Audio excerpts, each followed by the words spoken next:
François, quel plaisir de te retrouver. Alors, on a pensé à refaire notre jardin. Qui dit refaire le jardin, dit nouvelle architecture de jardin. Mais avant toute chose, il faut connaître son sol. Pourquoi? C'est important de savoir à quel type de sol on a affaire. Parce que si on a un sol qui est trop compact, qui ne draine pas bien, etc., il va falloir l'améliorer pour pouvoir en profiter pleinement.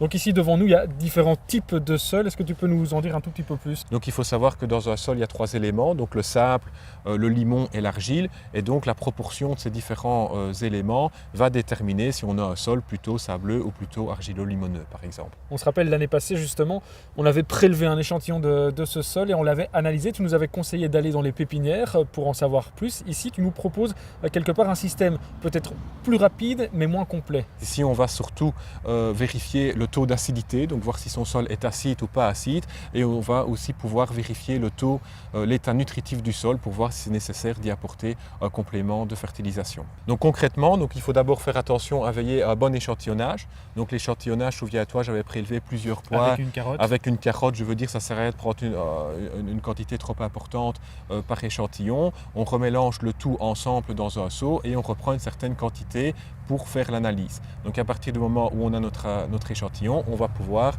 passer à la seconde étape et dans un premier temps mesurer notre pH. Je vais prendre du chlorure de potassium, donc on va mettre 80 ml, ça c'est une dose par exemple à respecter. Voilà, c'est prévu ici, j'avais juste mis la bonne quantité et sur cette solution-là, on va apporter la terre à analyser. Je vais y mettre la terre pour compléter jusqu'à 120, jusqu'à la graduation de 120.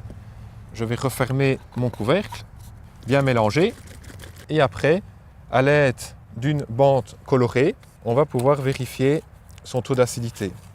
Donc ici, j'ai 3 couleurs. Donc on met le tout dans un papier filtre et on laisse 5 à 10 minutes pour pouvoir par après lire le résultat de sa mesure de pH.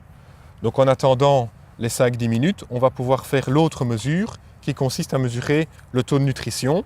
Donc là, j'ai une deuxième languette dans un papier en aluminium que je mets aussi dans le papier filtre. Et cette languette-là, je vais la laisser uniquement 30 secondes.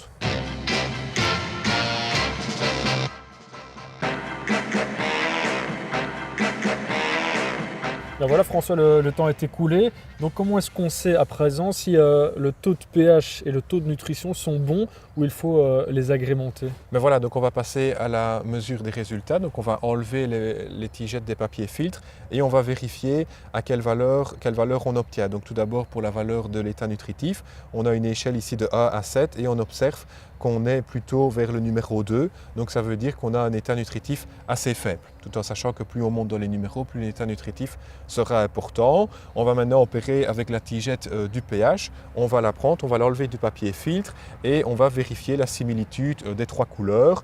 Et donc après, il y a une application smartphone qui nous permet justement de transcrire ces résultats et de savoir à quelle dose il faut agrémenter notre sol. Tout à fait. Donc les deux résultats ici obtenus, donc ici le numéro 2 et la lettre D, sont à transcrire dans une application et avec ces informations-là, l'application va pouvoir nous conseiller de la démarche à suivre pour corriger son sol.